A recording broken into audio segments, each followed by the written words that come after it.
शब्द लिखा है, क्या समझाया इसमें कि इंसान पूरी जिंदगी अकल चतुराई से कार्य करता है। संत कहते हैं पूरे जीवन भर, संतों ने बार बार समझाया है। वो क्या कहते हैं, बार बार समझाते हैं कि इंसान के ये अकल काम नहीं करती। जब डोली जाती है तो ये पता नहीं पड़ता अभी कब किस समय जाना है, इसके लिए जंतरी में कोई काम नहीं है। संतों ने बार बार समझाया है कि डोली जब तेरी निकाली जाएगी, बिन मुहूर्त के उठा ली जाएगी। संत कहते हैं कि मालिक की मेहर से सारी जिंदगी भर इसने बाहर के कर्मकांड किए, ज्योतिषी के पास जा जाकर दिन दिखाए और भी कर्मकांड किए, मुहूर्तें देखी, शादी ब्याह की मुहूर्त देखी, लेकिन इसने मरते टाइम डोली उठते टाइम की मुहूर्त नहीं देखी। ये मुहूर्त कैसे मिलेगी? ये मुहूर्त तो किसी के हाथ नहीं लगती। इसलिए संत कहते हैं ये मन को समझाना चाहिए कि तो यहाँ से जाता है तो तुझे बता के कैसे तू अपनी तारीख निश्चित करेगा कि उस दिन जाना है। इसलिए संत कहते बार बार समझाते हैं, हाँ जी, डोली जब तेरी निकाली जाएगी, बिन मुहूर्त के उठा ली जाएगी। डोली जब तेरी निकाली जाएगी, जर सिकंदर का यहाँ पर रह गया, जर सिकंदर का यहाँ पर रह गया, मरते दम लुकमान भी यूं कह गया, मरते दम लुकमान भी यूं कह गया, बिन निकाली जाएगी, डोली जब तेरी निकाली जाएगी। देखो कितने सुंदर तरीके से लुकमान हकीम था, उसने भी कह दिया ये दवाई काम नहीं करती। फिर जब समय आता है, टाइम आता है, श्वासें खत्म होती हैं, कोई आगे के लिए रोक नहीं सकता कि भाई क्यों रुक जाओ, कोई दवा काम नहीं करती समय की। संत कहते हैं बादशाह सिकंदर बहुत बड़ी माया का मालिक था, कितने राजाओं पर, कितने राज्यों पर यानी आक्रमण कर करके उनकी सारी धन संपत्ति अपने पास रख ली, कितनी हत्याएं की, कितने मार काट की, लेकिन किसी फकीर ने एक बार उससे कहा था कि बादशाह सिकंदर, जिस दिन आपका टाइम आएगा, आखिरी श्वास होगी, समय जब नज़दीक होगा, मौत सामने खड़ी होगी, तो ये आसमान ऊपर आपका एक सोने का होगा, ये धरती चांदी की होगी। उस समय ये सोच लेना कि तुम्हारी मौत सामने खड़ी होगी। बादशाह सिकंदर को और ज़्यादा अहंकार हो गया कि ये तो हो ही नहीं सकता, कहना सोने का ये अंबर होगा, या आकाश भी यानी सोने का नहीं हो सकता, चांदी की धरती हो ही नहीं सकती कभी। इसी प्रकार वो कहते हैं कि भाई फिर तो मेरी मौत नहीं आनी, फिर मौत नहीं आएगी। इसलिए संत कहते हैं फिर क्या होता है कि भूल गया, वो इस बात को भूल गया और अहंकार में रहा। एक समय का उसने अपने कहीं बाहर जाने का सिलसिला सोचा कि भाई कहीं सैर करने के लिए जा रहा था, कहीं जंगल पड़े, पूरी फौज पर साथ में थी, हकीम वगैरह सभी साथ थे। जब काफ़ी अपने महलों से, अपने राज से काफ़ी दूर चला गया, जंगल में जाकर उसका स्वास्थ्य खराब हो गया। जब स्वास्थ्य खराब हुआ, बुखार आया, उसने जो अपने साथ उसके हकीम थे उनसे कहा कि भाई तुम ये नवज देखो, दवाई दो। हकीमों ने कहा कि बादशाह सिकंदर टाइम नज़दीक है और आप कोई भी ट्रीटमेंट काम नहीं करेगा। और घबराहट हो गई। फिर क्या हुआ कि जो फौजी होते हैं उसकी जो और शाही पोशाक पहने हुए था, उसके छाए करने के लिए कोई वहाँ पेड़ पौधा नहीं था जिससे वो छाए होती। उन्होंने उसका जो सोने का या जो हीरे जवाहरातों की पोशाक थी, कुछ उन्होंने नीचे बिछा दी और कुछ ऊपर से उसके ठंड कर दी। जब गफलत में आया तो बादशाह सिकंदर ने देखा क्या अब फिर तो आकाश दिखा नहीं, वो सोने हीरे जवाहरातों के सितारों से जड़ी हुई पोशाक सुनहरी दिखाई दे रही थी। नीचे चांदी का मतलब उसके यानी जिस पर उसको लिटा रखा था। तो बादशाह सिकंदर को एकदम उस फकीर की बात याद आ गई कि भाई अब हो सकता है मेरी मौत नज़दीक है। उसने सोचा कि भाई तुम मुझे मेरी माँ से मिला दो जल्दी। उसको समझ आ गई उस फकीर की बात है कि भाई जो सोने का अंबर होगा, चांदी की धरती होगी, उस समय तुम्हारी मौत होगी। ख्याल आ गया कि अब मेरी मौत नज़दीक है। उसने कहा कि भाई मेरी माँ से मिला दो, महलों को ले चलो। कि बादशाह सिकंदर इतनी श्वास नहीं है आपकी कि जो आप महलों में जा सको। आप महलों तक पहुंच भी नहीं सकते आप। कि नहीं भाई मैं आधा राज दे दूंगा, मेरी माँ से मिला दो। क्या बादशाह सिकंदर ये हो ही नहीं सकता। फिर कहा कि मैं सारा राज दे दूंगा, गुलाम बन कर रहूंगा, लेकिन मुझे मेरे घर तक पहुंचा दो। तो सब ने मना कर दिया, हकीमों ने। फिर निराश हो गया। जब निराश हो गया तो उसने कहा निराश होकर कि ठीक है भाई, मैं अगर अपने महलों तक नहीं जा सकता या मैं अपने परिवार से नहीं मिल सकता तो मेरी एक अर्ज आप मान लेना।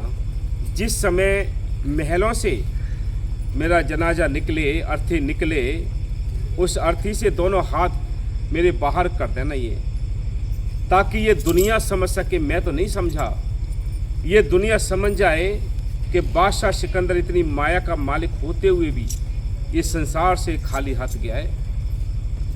ताकि मेरे जो जाने के बाद जो और भी जनता है वो समझ जाए कि इस संसार से कोई एक राई का दाना साथ नहीं ले जा सकता।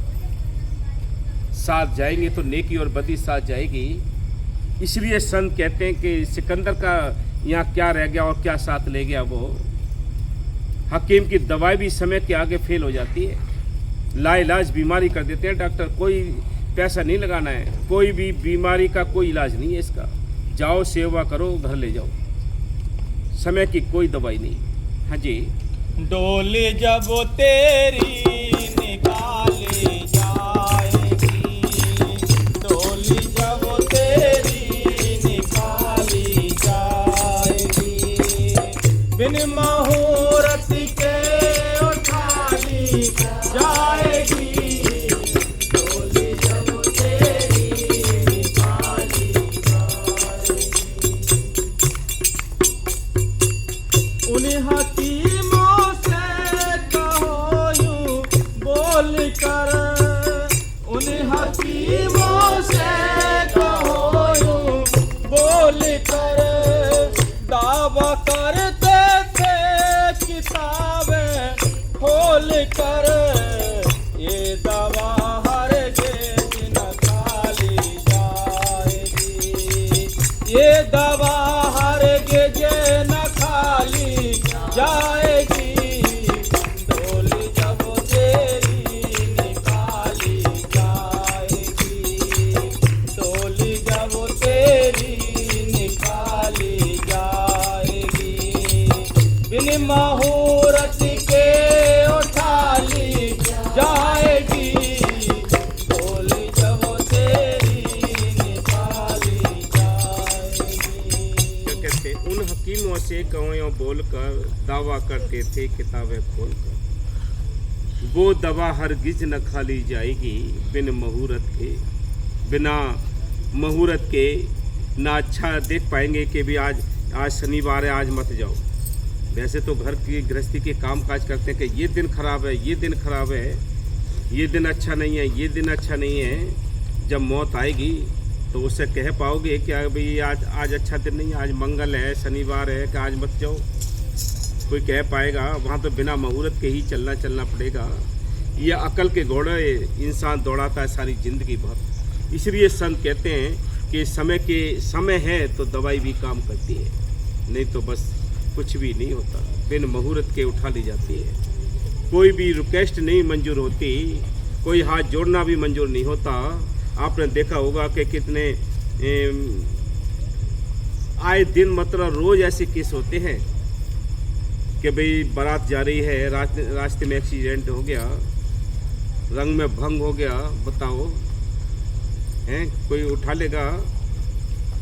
बताइए। इसलिए मालिक की मेहर से विचार करो कि संत कहते हैं, बार बार समझाते हैं कि इन यानी जो जितनी भी ये हम अपने मन की दौड़ते हैं, इनसे कुछ भी नहीं बनना। जो होना है मालिक की मर्जी से होना है। हाँ जी।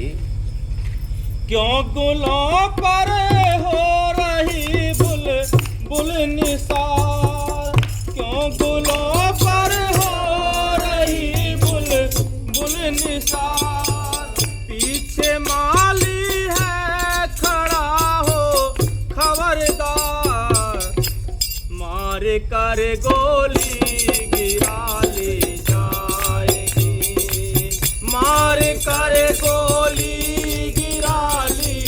जाएगी, डोली जब तेरी निकाली जाएगी।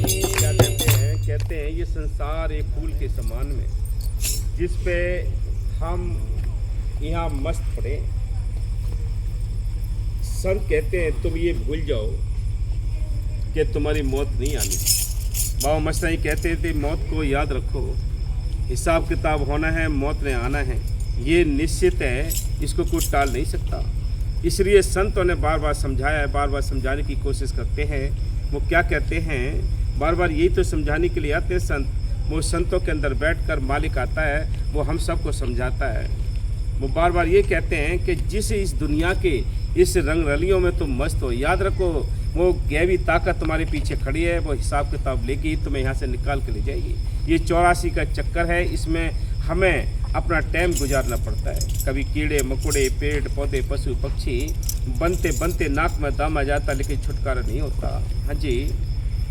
डोले जब तेरी निकाली जाएगी, बिन मुहूर्त के उठा ली जाएगी, डोले जब तेरी निकाली जाएगी। ए मुसाफिर क्यों पसरता है यहाँ, ए मुसाफिर क्यों पसरता है यहाँ, ये किराए पर मिला तुझको मकान, ये किराए पर मिला तुझको मकान, कोठड़ी खाली करा ली जाएगी, कोठड़ी खाली करा ली जाएगी, डोली जब तेरी निकाली जाएगी। संत कहते हैं ये कोठड़ी मिली है हमें, जिसमें 30 लाख प्रकार के दरख्त हैं, 27 लाख प्रकार के कीड़े मकोड़े हैं, 14 लाख प्रकार के पक्षी हैं, 9 लाख प्रकार के पानी के जीव हैं, 4 लाख में भूत प्रेत देवी देवता मनुष्य जीवन। ये सारी जेल की कोठड़ी है, ये 84 जेल की कोठड़ी हैं। इनमें हमें ये सुंदर आज ये कोठड़ी मिली है। बाकी कोठड़ी भोग योनियाँ हैं, उनमें हम भोग भोगेंगे, उनमें बैठकर। वाकई अपने छुटकारे का बंदोबस्त उन जूनियों में नहीं हो सकता, उन कोठड़ियों में नहीं हो सकता। कोठड़ी मिली है, एक मनुष्य जीवन मिला है, ये भी एक 84 में ही कोठड़ी है। इसमें बैठकर हम दोनों काम कर सकते हैं, घर गृहस्थी की कामकाज भी कर सकते हैं, मालिक को याद भी कर सकते हैं। इसलिए संत कहते हैं ये कोठड़ी मिली है, ये भी एक दिन खाली करा ली जाएगी। फिर कौन सा चांस मिलेगा? जिस 84 की धार में बहकर आए हैं, आज मनुष्य जीवन मिला, और मनुष्य जीवन भी हमारी लापरवाही में बीत गया। फिर आगे कोई ऐसा टाइम नहीं होगा, कोई चांस नहीं होगा जिसमें बैठकर तुम मालिक को याद कर सकोगे। इसलिए संत कहते हैं ये कोठड़ी है, ये भी एक दिन वो काल खाली करा लेगा, क्योंकि हिसाब किताब होना जरूर है। जितनी श्वासें आप लिखा के लाएं, उतनी ही बितानी है। एक श्वास ना घट सकती है ना बढ़ सकती है। इसलिए संत कहते हैं ये कोठड़ी भी खाली कर रहा है। क्यों यहाँ पसरता है? ए मुसाफिर, ये मुसाफिर खाना है। यहाँ कितने रोज आते हैं, यहाँ से कितने रोज जाते हैं, ये विचार करके देख लो। तुम्हें भी यहाँ से जाना है। तुम्हारा ये नहीं है कि तुम्हारा यहाँ कोई ठेका लगा है, तुम्हें भी यहाँ से जाना है। इसलिए करो कल का भरोसा ना करो। सेवा, सिमरन, दर्शन, सत्संग में लग जाओ। अपने दोनों काम करने की कोशिश करो। परमार्थ भी करो, स्वार्थ भी करो। हाँ जी। होगा जब परलोक में तेरा हिसाब, होगा परलोक में तेरा हिसाब, क्या जवाब दोगे वहाँ पर तुम जना, क्या जवाब दोगे वहाँ पर तुम जना, जब बही तेरी निकाली जाएगी, जब बही तेरी निकाली जाएगी, डोली जब तेरी निकाली जाएगी, डोली जब तेरी निकाली जाएगी। ये संत कहते हैं ये मन काल का एजेंट है। ये हमसे, आत्मा से उल्टे काम कराता है। इसका बही खाते में सारा दर्ज होता है। संत कहते हैं कि होगा जब जनाब, तुम्हारा हिसाब किताब तो जरूर होगा। जब वहाँ बही खाता निकलेगा, कैसे कैसे जैसे भी शुभ अशुभ जो भी कर्म हैं उनके हिसाब से तुम्हें वहाँ सजाएं मिलेंगी, रियात मिलेगी। इसलिए संत कहते हैं सबको रियात होती है। अब ये कुत्ते देख रहे हो, ये कितना अपना लाड़ कराते हैं, कितना अच्छा खाना खाते हैं, इनको रियायत है। ये जूनी तो मिली कुत्ते की, लेकिन फिर भी आश्रम में रहना, प्रेमियों के घर में रहना, अच्छा पेट भर के खाना खाना, ये रियात हुई ना थोड़ी। इसलिए संत कहते हैं कि माल की मेहर से हर एक जूनियों में रियात भी मिलती है। लेकिन ये सजाएं हैं, सब जितने जीव जंतु हैं सब ये सजाएं काट रहे हैं। छुटकारे का बंदोबस्त एक मनुष्य जीवन मिला है और कोई चांस नहीं है। इसलिए संत कहते हैं ये मौका, इस मौके का फायदा उठाओ। हाँ जी। सत्य के उताले जाएगी, बिन मुहूर्त के उताले जाएगी, रात दिन तुझ नाम का नाम ले, तू हुआ पैदा फकत से वास्ते। ये देखो कीमती बात है कि संत कहते, बाबा मैं साहब जी बार बार समझाया करते थे कि बेईमानो याद रखो, हर समय चलते फिरते नाम लो। यहाँ तक भी टट्टी पेशाब के टाइम भी उसको याद रखो, विसारो नाम बोलो। हम तो जुबान पर नाम आता ही नहीं है। आप विचार करके देखो कितने दिन में कितनी बार नाम जुबान पे आता है, ये विचार कर लो खुद ही। क्योंकि किसी जो गैबी ताकत है जो इसकी विरोधी है वो नहीं आने देती है जुबान पर। जुबान पर पूरे दिन गप्पे मारता रहता है जीव, निंदा चुगली में लगा रहता है। लेकिन मालिक की याद बड़ी मुश्किल होती है। मालिक की याद उनको रहती है जिन पर स्वयं मालिक की मेहर होती है, जिनके संस्कार अच्छे होते हैं, उन पर कृपा होती है, वो एक एक पल सोचते हैं। इसलिए संत कहते हैं बड़ी कीमती बात है भाई कि मालिक की मेहर से हमें मनुष्य जीवन मिला है। दोनों काम करो, घर गृहस्थी की कामकाज करो, मालिक को याद करो। कितना सुंदर टाइम मिला है। कोई आपको जाति नहीं छोड़नी, कोई धर्म नहीं छोड़ने, कोई परिवार नहीं छोड़ना। छोड़ने क्या है? अंडे मांस मछली नहीं खाने, नशे किसी प्रकार के नहीं करने, चाल चलन शुद्ध रखने, बुरे कर्मों से बचकर नाम जपोगे। वो मालिक अंदर बैठा है, सारे रिजल्ट देता है, सारे काम करता है। जब वो मेहर करेगा तो तुम्हारे कर्मों का जो ऋण है वो दया मेहर जब करेगा तो सारा भस्म कर देता है। जब वो परम पद बख्श देता है, फिर नहीं देखता है कितने अवगुण हैं, कितने गुनाह हैं इसके, फिर तो परम पद बख्श देता है। हाँ जी।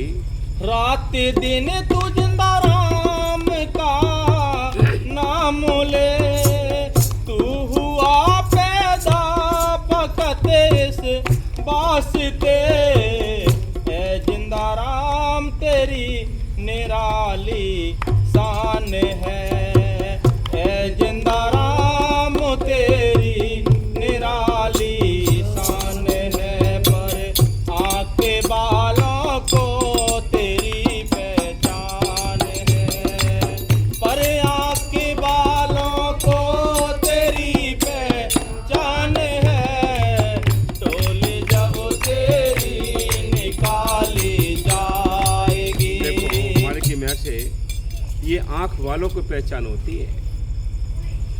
जिनके विवेक की आंख खुली हुई है वो समझते हैं संत मत को क्या होता है, क्या सेवा की वैल्यू है, क्या सिमरन की वैल्यू है, क्या दर्शन की वैल्यू है।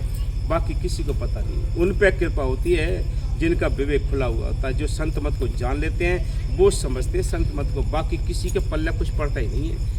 आश्रम में आते भी हैं, सत्संग सुनते भी हैं, सेवा भी करते हैं, लेकिन महत्व नहीं पता होता है कि क्या है, समझते नहीं। इसलिए संत कहते हैं मालिक जिन पे मेहर करता है वो ही इस मार्ग पर चलते हैं, वो ही समझते हैं इसको। बाकी किसी की बस की बात नहीं। ये जिंदा राम की लीला निराली है। जिन पर वो मेहर करता है उनकी बारी है, वो जानते हैं। बाकी पता नहीं कितना टाइम लगेगा इस फाइलों को पास होने में। हाँ जी बस।